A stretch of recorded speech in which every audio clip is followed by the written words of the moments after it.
Have you ever heard of Chat GPT? It stands for Chat Generative Pre-training Transformer. But what does that mean?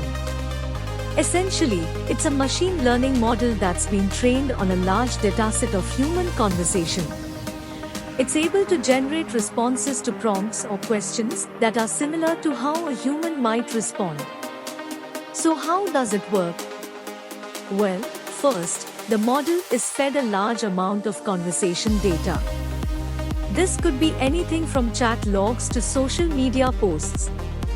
The model then analyzes the language and patterns in this data to learn how humans communicate. Next, the model is given a prompt or question. It uses the information it has learned about human conversation to generate a response that is similar to what a human might say. The response is not pre-written or predetermined.